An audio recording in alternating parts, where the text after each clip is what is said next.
नमस्कार, न्यूज 18 पर आपका स्वागत है। दोपहर के ठीक 1:30 बजने को है और मैं कंचन डोगरा नेगी अपना उत्तराखंड लेकर आपके सामने हाजिर हूं। बड़ी खबर से आइए बुलेटिन का आगाज करते हैं। लॉकडाउन का तीसरा फेज 17 मई को खत्म होने वाला है और आज 3 बजे प्रधानमंत्री नरेंद्र मोदी मुख्यमंत्रियों के साथ वीडियो कॉन्फ्रेंसिंग करने वाले हैं। उससे पहले आपको बताएं कि उत्तराखंड के सीएम त्रिवेंद्र रावत अपने मंत्रियों के साथ आवास पर बैठक कर चुके हैं।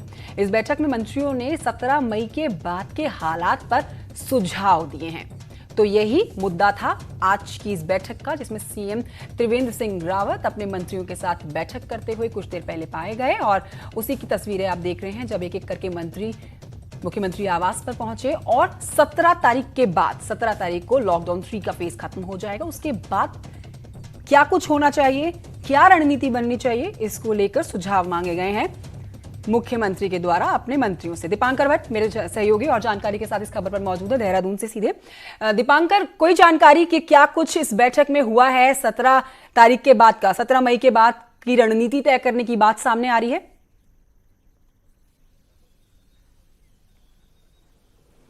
बिल्कुल, प्रधानमंत्री के साथ 3 बजे ये वीडियो कॉन्फ्रेंसिंग होने वाली है। उससे पहले मुख्यमंत्री ने अपने मंत्रियों के साथ यहाँ पर चर्चा की है कि किस तरीके से आगे व्यवस्थाएं की जाए।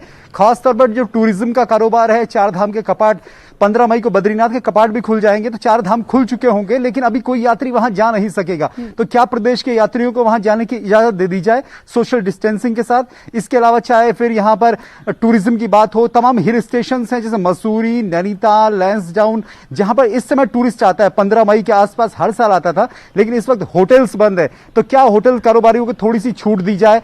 क्या यहां पर रिवर राफ्टिंग जो ऋषिकेश में होती है, क्या वहां पर थोड़ी सी छूट दी जाए? तो मनरेगा में लोगों को, मजदूरों को क्या हर दिन काम पर लगाया जाए, उसको लेकर कैसे छूट दी जाए? तो इन सारे मुद्दों पर बातचीत हुई है। लेकिन जो मंत्रियों से हमारी बातचीत हो पाई है ऑफ द रिकॉर्ड, उनका यह कहना है कि जो कुछ भी प्रधानमंत्री नरेंद्र मोदी आगे फैसला लेंगे 17 मई से आगे के लिए, राज्य सरकार उसी को ध्यान में रखते हुए अपने हिसाब से आगे की तैयारियां करेगी। कंचन। दीपांकर, आप जैसे कि बता रहे हैं कुछ मंत्रियों से आपने बात की, तो क्या आपको ऐसा हिंट मिल पाया? क्योंकि नुकसान का आंकलन अभी कर पाना ठीक नहीं है, क्योंकि हमें नहीं पता ये महामारी और कितना चलने वाली है, लॉकडाउन का पीरियड आगे बढ़ने वाला है या नहीं बढ़ने वाला है। इससे नुकसान बहुत हो रहा है, कितना हो पा रहा है इसका अनुमान अभी नहीं लगाया जा सकता है। लेकिन अगर मंत्रियों की तरफ से आपको कुछ हिंट मिला हो कि उनकी तरफ से 17 तारीख के बाद लॉकडाउन को बढ़ाया जाना चाहिए या नहीं, अगर मुख्यमंत्री की तरफ से यह सवाल पूछा गया, तो क्या हामी भरते हुए कुछ इस तरह की आपको उनकी बातों से हिंट मिला हो? जो मंत्रियों से हमारी बातचीत हुई है, उनकी राय यह है कि जिन डिस्ट्रिक्ट्स में जो ग्रीन जोन डिस्ट्रिक्ट्स है, वहां पर अब पूरी तरीके से लॉकडाउन हटा दिया जाए, वहां पर व्यवस्थाएं अब नॉर्मल कर दी जाए। लेकिन हरिद्वार, नैनीताल, उधम सिंह नगर और देहरादून में अभी लॉकडाउन की व्यवस्था रखी जाए, सोशल डिस्टेंसिंग की व्यवस्था सभी जिलों में रहे।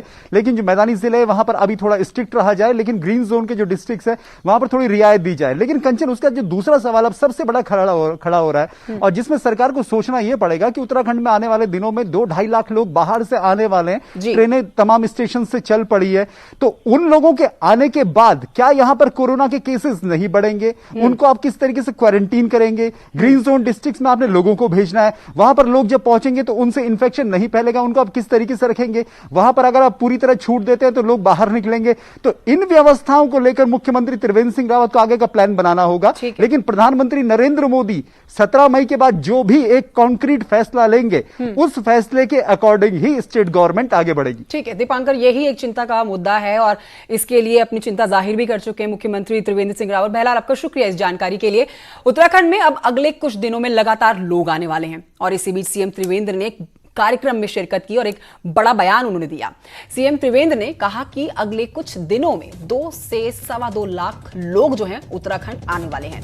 इसके बाद ही सीएम ने कहा कि सरकार मानकर चल रही है कि इसमें 25,000 लोग कोरोना के संक्रमित होंगे ही होंगे। साथ ही उन्होंने यह भी कहा कि हम मानकर चल रहे हैं कि इसमें 5,000 लोगों को अस्पताल में भर्ती कराना पड़ेगा। यहीं पर सीएम नहीं रुके, उन्होंने यह भी कह दिया कि हम यह भी मानकर चल रहे हैं कि 500 लोगों को वेंटिलेटर पर रखने की जरूरत पड़ेगी।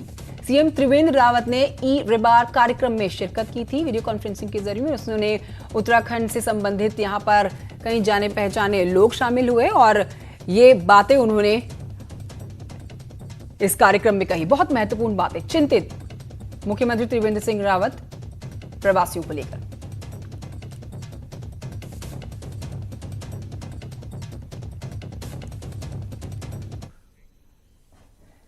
तो प्रवासियों की वापसी को लेकर कांग्रेस ने राज्य सरकार पर जमकर निशाना साधा। आपको बताएं कि प्रीतम सिंह ने कहा कि जो 2 लाख से ज्यादा लोग प्रदेश में आने वाले हैं उनके लिए क्वारंटाइन की कोई व्यवस्था नहीं है। सीधा निशाना। उन्होंने कहा कि लोगों को जिले, तहसील और ब्लॉक की बजाय प्रधानों के भरोसे छोड़ दिया गया है, जिसके बाद कोई व्यवस्था नहीं है। कांग्रेस पूरी तरह से प्रहार करते हुए बीजेपी पर। मेरा कहना यह है, मैं सरकार को सुझाव देना चाहती है कांग्रेस, और सुझाव हम ये देना चाहते हैं कि आप जिन उत्तराखंड के प्रवासियों को लाने का काम कर रहे हैं, पहले आप कोशिश करिए जहां पर आपने उनको लाया है वहां पर आप उनको क्वारंटाइन करें, और अगर उतनी व्यवस्था वहां नहीं हो पाती है तो जनपद स्तर पर, तहसील स्तर पर और ब्लॉक मुख्यालय स्तर पर जो है आप व्यवस्था करने का काम करें। लेकिन सरकार के पास व्यवस्था ही नहीं है। आप चले जाइए, ना जिले स्तर पर कोई व्यवस्था है, ना ब्लॉक स्तर पर कोई व्यवस्था है, ना तहसील स्तर पर कोई व्यवस्था है। अब वो कह रहे साहब गांव के स्तर पर व्यवस्था है।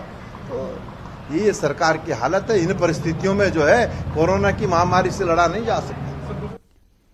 तो कांग्रेस सरकार को पूरी तरह से निशाने में ले रही है। कांग्रेस प्रवासियों को क्वारंटीन करने और लोगों को वापस लाने की व्यवस्था पर सवाल खड़े कर रही है। लेकिन बीजेपी का कहना है कि कांग्रेस पहले यह बताए कि लोगों को लाना चाहिए या नहीं। पहले तो कांग्रेस को इसका जवाब देना चाहिए कि लोगों को लाना चाहिए कि नहीं लाना चाहिए। और हमारे मुख्यमंत्री जी ने बहुत ऐतिहासिक निर्णय किया है कि जो भी हमारे लोग, चाहे बम्बई हैं, चाहे दिल्ली हैं, चाहे कलकत्ता हैं, देश के किसी भी हिस्से में हैं, उनको लाने का एक ऐतिहासिक निर्णय हुआ है। सारे प्रदेश की जनता इससे खुश है क्योंकि लोग अपने घर आना चाहते हैं, और सरकार ने अपनी व्यवस्थाओं पे ला रही है। और आपने देखा होगा कि ट्रेन से लेके, गाड़ी से लेके जो जो साधन हो सकते हैं वो मुख्यमंत्री उनको लेकर आ रहे हैं। और इतना ही नहीं, जब गांव में वो लोग जाएंगे या न्याय पंचायत क्षेत्र में जाएंगे या ब्लॉक स्तर पे जाएंगे तो उनको रहने की, खाने की, बिजली की, पानी की व्यवस्था भी सरकार की तरफ से हो रही है। जो एक अच्छी खबर आई उत्तराखंड से निकलकर वो है कि लॉकडाउन के चलते लंबे समय से बंद देहरादून के शॉपिंग कॉम्प्लेक्स थे, और ऐसे में 4 मई के बाद केंद्र की गाइडलाइन के मुताबिक कई जगह बाजार और दुकानें खोलने की परमिशन दी गई थी। अब देहरादून जिला प्रशासन ने शहर भर के तमाम शॉपिंग कॉम्प्लेक्स खोलने की परमिशन दे दी है। हालांकि शॉपिंग कॉम्प्लेक्स में ज्यादा भीड़ ना हो, इसके लिए जिला प्रशासन ने शॉपिंग कॉम्प्लेक्स के दुकानदारों को गाइडलाइंस जारी कर दी हैं। कॉम्प्लेक्स में दुकानदारों का कहना है कि वो सभी सोशल डिस्टेंसिंग और कोरोना वायरस को लेकर जारी की गई गाइडलाइंस का पालन कर रहे हैं।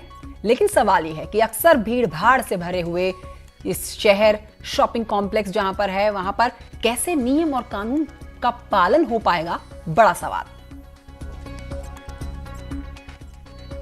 लॉकडाउन 3.0 के बाद जो तमाम तरह की छूट दी गई है उसको लेकर अब दुकानें खुल रही है, बाजार खुल रहे हैं, लेकिन अब ऐसे में एक और छूट दे दी गई है कि शॉपिंग कॉम्प्लेक्स खोल सकते हैं। इस वक्त हम देहरादून के एक महत्वपूर्ण शॉपिंग कॉम्प्लेक्स में मौजूद है। यहाँ पर तमाम जो लोगों ने दुकानें खोली है, इनका बिजनेस चल रहा है और काफी समय से बंद होने के कारण लोगों को नुकसान हुआ है, लेकिन अब जाकर जो सोशल डिस्टेंसिंग और जो नियम है उनको फॉलो किया जा रहा है। तो कुल मिलाकर जो सबसे बड़ा अब चैलेंज है वो इन शॉपिंग कॉम्प्लेक्स में किस तरीके से इनको सोशल डिस्टेंसिंग और नियम कायदे कानून करके रखना है, क्योंकि अब ऐसे में इन दुकानदारों की जिम्मेदारी और प्रशासन की भी जिम्मेदारी ऐसे में बन जाती है। कैमरामैन अनिल नेगी के साथ किशोर रावत, न्यूज़ 18 देहरादून। आगे बढ़ रहे हैं, उधम सिंह नगर से बड़ी खबर आ रही है जहां पर एक कोरोना पॉजिटिव पकड़ा गया है और पुलिस ने पॉजिटिव युवक को बाजपुर से पकड़ा है। युवक पंजाब से भागकर उत्तराखंड पहुंचा था। पुलिस ने युवक को आइसोलेट कर दिया है। तो उधम सिंह नगर से बड़ी खबर, एक कोरोना पॉजिटिव को पकड़ लिया गया है। तो पुलिस और स्वास्थ्य विभाग ने इसको आइसोलेट कर दिया है। उधम सिंह नगर से बड़ी खबर, कोरोना पॉजिटिव पकड़ा गया।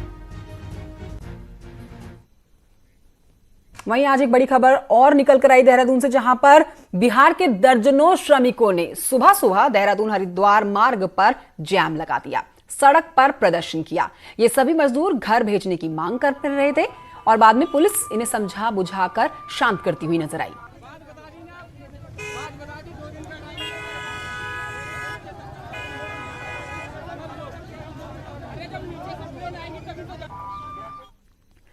अगली खबर अल्मोड़ा से, जहां पर दूसरे राज्यों से लौटे प्रवासियों को उनके घरों के लिए भेजा जा रहा है, लेकिन इस दौरान प्रशासन द्वारा जमकर नियमों की धज्जियां भी उड़ाई जा रही हैं। जिसमें 28 सीटर बस में 32 से ज्यादा लोगों को घर भेजने की ये योजना है, जबकि स्थानीय स्तर पर 50% ही यात्रियों के साथ वाहनों को चलाने की अनुमति है। घर से तो जाने के लिए बहुत खुशी हो रही है, पर जो प्रॉब्लम वहाँ थी, एक तो हमारी जॉब चली गई है, दूसरा रेंट की भी प्रॉब्लम थी, इसलिए मजबूरी में हमें अपना घर प्लान करना पड़ा पहाड़ों की ओर। तो 1,80,000 के करीब प्रवासी उत्तराखंड में आने के लिए अपना नाम रजिस्टर करवा चुके हैं। अब इतनी बड़ी तादाद में रिवर्स पलायन होने पर राज्य सरकार इन प्रवासियों के लिए प्रदेश में स्वरोजगार के अवसर देने जा रही है, ताकि प्रदेश में खाली हो रहे पहाड़ों के गांव इन प्रवासियों से आबाद हो सके।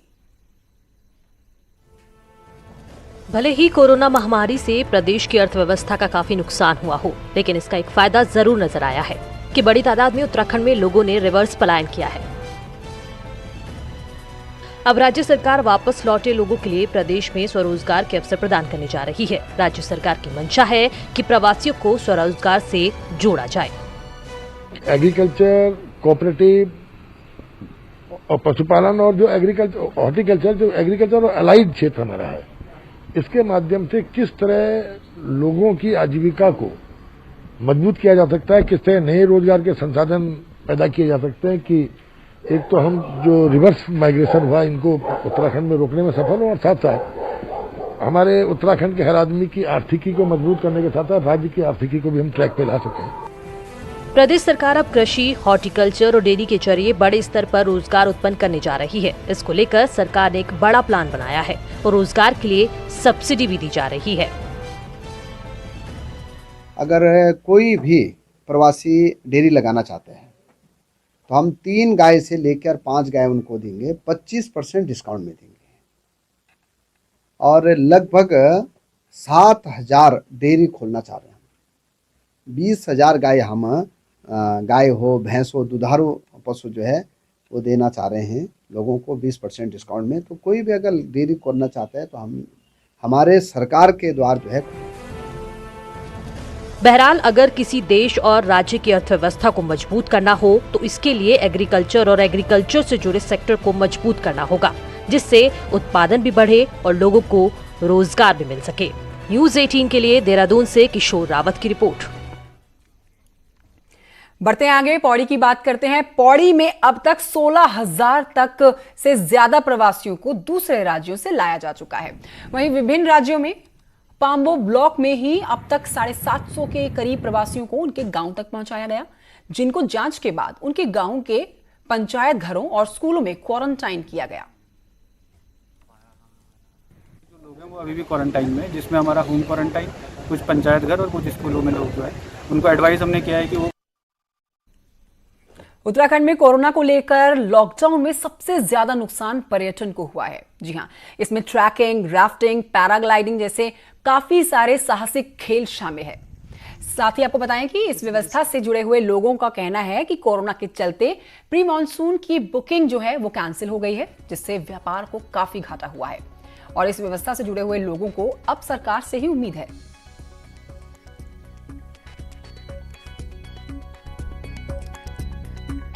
आने वाले टाइम में भी लगता नहीं है कि आफ्टर मॉनसून जो है ये टिल जो नवंबर या दिसंबर तक का जो सीजन रहता था वो भी कुछ बेहतर हो पाएगा, जिस हिसाब से ये महामारी का प्रकोप चल रहा है। लेकिन आने वाले टाइम में इस तरह के जो कारोबार कर रहे हैं जिसमें कि यूथ जुड़ा हुआ है, जो बेरोजगार युवक हैं वो काम कर रहे हैं काफ़ी इसमें, तो इस चीज़ को देखते हुए थोड़ा बहुत रियायत जो है आने वाले टाइम में सरकार की तरफ से दी जाए तो बेहतर रहेगा। ट्रैकिंग पहाड़ में रोजगार का जरिया है तो हजारों लोग इस रोजगार से जुड़े हुए हैं। अब लॉकडाउन से टूटी कमर के बाद कारोबारी सरकार की ओर टकटकी लगाए हुए हैं, तो देखने वाली बात यह भी है कि सरकार इनको किस तरह का राहत आने वाले दिनों में देती है। वीरेंद्र बिष्ट, न्यूज़ 18, नैनीताल। तो लॉकडाउन के चलते दूध नहीं बिकने से दूध कारोबारियों को परेशानी झेलनी पड़ रही है। वहीं आपको बताएंगे ग्रामीण क्षेत्रों से शहर तक दूध नहीं पहुंचने से डेयरी संचालक भी काफी परेशान हैं। दूध कारोबारियों का कहना है कि लॉकडाउन के चलते मात्र 25% ही दूध सप्लाई हो रहा है।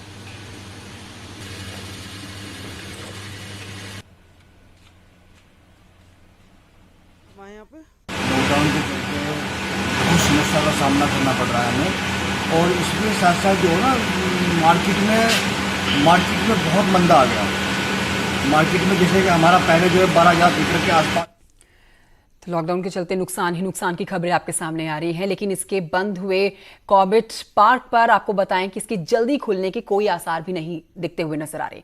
कॉर्बेट का यहां पर कहना है कि पर्यटन स्तर जो है वो 15 जून को समाप्त हो जाएगा, इसलिए पार्क के 15 जून से पहले खुलने की संभावना अब नहीं के बराबर है।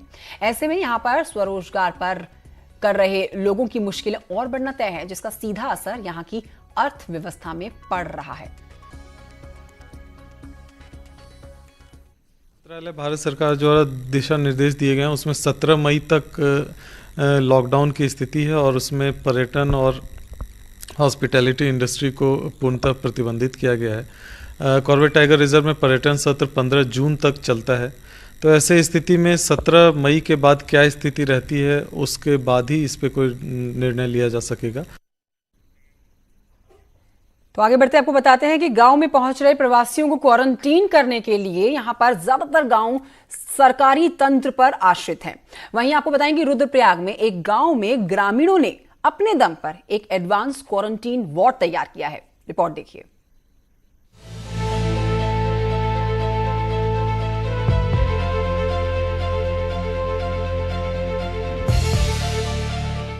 प्रदेश में पहुंच रहे प्रवासियों को क्वारंटाइन करने के लिए सरकार और प्रशासन ने गांव के पंचायत भवनों, स्कूलों और सरकारी भवनों में क्वारंटाइन सेंटर बनाए हैं, जिसमें सुविधाओं के अभाव को लेकर कई शिकायतें भी आ रही हैं।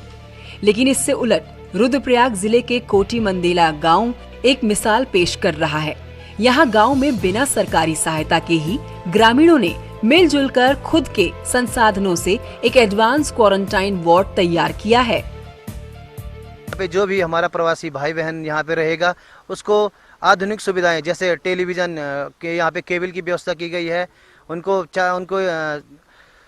जलपान के लिए उनको चाय और कॉफ़ी की भी यहाँ पे हमने एक मशीन लगवाई है। संपूर्ण ग्रामवासियों के सहयोग से यहाँ पे बेड हमने उनके लिए उपलब्ध करवाए हैं। हर एक तमाम वो सुविधाएं जो आदमी एक अपने घर में चाहता है वो सब सुविधाएं हमने यहाँ पे उनको उपलब्ध कराने का प्रयास किया है। ग्रामीणों द्वारा अपने संसाधनों से बनाए गए क्वारंटाइन वार्ड में हर वो एडवांस सुविधा है जिससे कि क्वारंटाइन के 14 दिन आसानी से गांव पहुंचने वाले प्रवासी काट सकें। एडवांस क्वारंटाइन वार्ड में मानकों के अनुसार सैनिटाइजर, बिस्तर, खाना, शौचालय के साथ ही मनोरंजन के लिए टीवी भी हैं।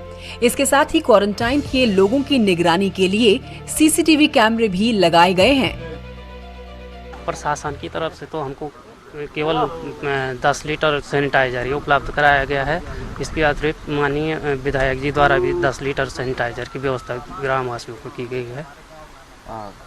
और यहाँ लगभग 20 से 25 लोग इस क्वारंटीन सेंटर में। इसके अतिरिक्त हमने पंचायत भवन और प्राथमिक विद्यालय में भी क्वारंटीन व्यवस्था की। ग्रामीणों द्वारा अपने स्वयं के संसाधनों से ये सारी व्यवस्थाएं की गई हैं, जहां आज भी कई ग्राम पंचायतें और कई लोग केवल शासन प्रशासन के भरोसे रह करके इस महामारी से निपटने की तैयारियां कर रहे हैं। वही कई ग्राम पंचायत इस तरह का आदर्श प्रस्तुत कर रही हैं कि वो अपने खुद के संसाधनों से भी क्वारंटाइन सेंटर बना सकते हैं और वो भी इस तरह का एडवांस एक क्वारंटाइन सेंटर बना सकते हैं और औरों के सामने भी एक आदर्श प्रस्तुत कर सकते हैं। शैलेंद्र रावत, न्यूज 18, रुद्रप्रयाग। बढ़ते हैं आगे और दूसरे राज्यों से चंपावत जिले में आ रहे प्रवासियों को लेकर चंपावत जिला प्रशासन अलर्ट मोड पर आ गया है। प्रशासन ने इंडो नेपाल बॉर्डर से लगे हुए बनबसा और उधम सिंह नगर को जोड़ने जगपुड़ा पुल पर कोविड-19 स्क्रीनिंग बूथ तैयार किया है ताकि बड़ी संख्या में दूसरे प्रदेशों से आ रहे लोगों की स्क्रीनिंग हो सके। डॉक्टरों के साथ साथ यहां पर सुरक्षा कर्मी सुरक्षित रह सके, यही योजना है। हमारा जनपद चंपावत और उधम सिंह नगर में जो अंतर जनपदीय बॉर्डर है जहां हमारी स्क्रीनिंग होती है, वहां पे कोविड-19 स्क्रीनिंग बूथ जो है चंपावत पुलिस के द्वारा बनाया गया है। जो भी व्यक्ति अन्य राज्यों से, अन्य जनपदों से हमारे जनपद में प्रवेश कर रहे हैं, उनका जो मेडिकल स्क्रीनिंग है उस हेतु ये बूथ बनाया गया है। हमारी मेडिकल और पुलिस की जो टीम है वो इसके अंदर रह के उनकी स्क्रीनिंग करेंगे। तो दूसरे राज्यों से आ रहे प्रवासियों को लाना हो या छोड़ना, चंपावत जिले में एसडीआरएफ की टीम फ्रंट में काम कर रही है। जिले से दूसरे राज्यों में लोगों को बसेस से छोड़ना हो या फिर वापस लाना हो, हर बस में एसडीआरएफ का जवान तैनात है। साथ ही एसडीआरएफ जवान कोरोना योद्धा बनकर लोगों को सैनिटाइजर दे रहे हैं और सतर्क रहने की, मास्क लगाकर घूमने की अपील भी करते हुए नजर आ रहे हैं। जानकारी में आया था कि हमारे शारदा नदी एरिया में ये कुछ मजदूर वहाँ खनन का कार्य करते थे। ये पानी बढ़ गया है नदी में, तो ये ऊपर आ गए थे। जान की बचाव हेतु इनको ऊपर बुला लिया गया था। तो हमें जानकारी में आया कि इनके पास जो पैसा वैसा था वो सब खत्म हो गया था। इनके राशन के पानी की इनकी दिक्कत होने लगी थी। तो हमारे चौकी इंचार्ज द्वारा हमको ये बताया गया, तो हमने आज स्थानीय लोगों के सहयोग से इनको कुछ राशन पानी उपलब्ध कराया है, जिससे कि इनको सर्वाइव किया जा सके। इस बीच आपको बताएं कि कोरोना संक्रमण से जंग इस दौर में डॉक्टर और मेडिकल स्टाफ फ्रंट लाइन में वॉरियर के तौर पर सामने आ रहे हैं। नई टिहरी जिला अस्पताल में नर्सिंग स्टाफ दंपत्ति अपने घर से दूर अपनी सेवाएं दे रहे हैं। तो वहीं मोनिक तिवारी, जो कि 7 महीने की प्रेग्नेंट भी हैं, उन्हें घर पर रेस्ट के लिए बोला गया था, लेकिन दोनों पति पत्नी लॉकडाउन के बाद भी लगातार जिला अस्पताल में अपनी सेवाएं दे रहे हैं। अस्पताल प्रबंधन भी मोनिका तिवारी को घर जाकर रेस्ट करने के लिए कहते हुए नजर आए, तो उन्होंने अपनी जिम्मेदारी निभाते हुए ड्यूटी को प्राथमिकता बना डाला। कोरोना संक्रमण हुआ है तब से कंटिन्यू ड्यूटी में ही है और मतलब सेवा दे ही रहे हैं यहाँ पे। और जो भी वाइफ भी यहीं पे ही हैं, दोनों साथ में ही जॉब करते हैं।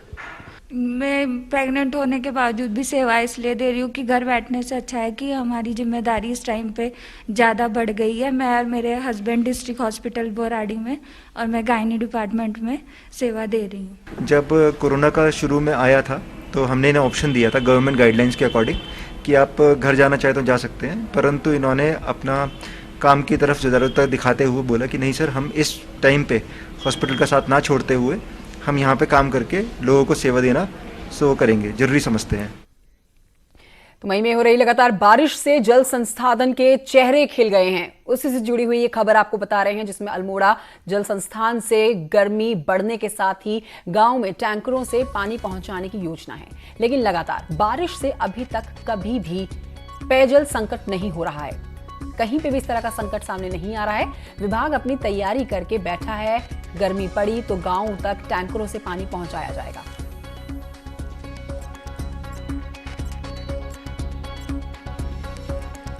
तो मैं यदि पेयजल उपलब्धता कम होगी तो हमारा उसमें निस्तारण का एक ही है कि टैंकर संचालन, उसके हमने टेंडर आमंत्रित कर लिए हैं और दरों की स्वीकृति जिलाधिकारी महोदय से अनुमोदन प्राप्त करके टैंकर लगा लेंगे।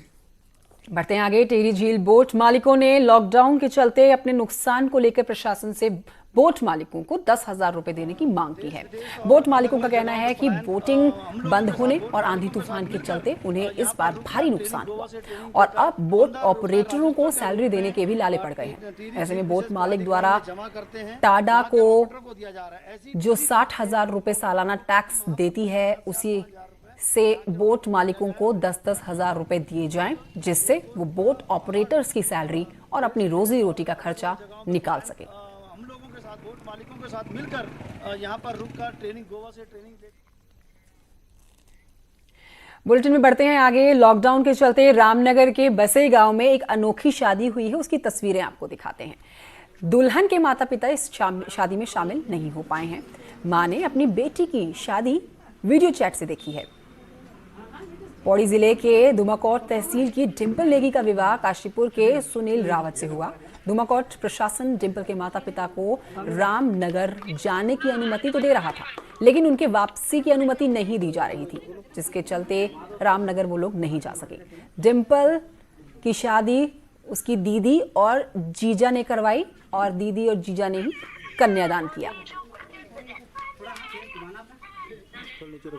मैं अभी अपनी फैमिली को बहुत मिस कर रही हूँ अभी इस टाइम पे, जो कि सिर्फ यहाँ 35 kg 75 की दूरी पे, बट फिर भी नहीं आ पा रहे यहाँ पे। अभी यहाँ शादी में आने की अनुमति ली तो उन्होंने 1 साइड की अनुमति दी, बाकी कहा कि जब आप वहाँ जाएंगे तो वहाँ से आपको अनुमति रामनगर तहसील से मिलेगी। और इस कारण जो है आज उसका लड़की का कन्यादान जो है खुद हमें करना पड़ रहा है, तो इसी भी जो है बड़ी विडम्बना है। और इसी खबर के साथ वक्त एक छोटे से ब्रेक का है। ब्रेक के उस पार भी खबरें लगातार जारी है।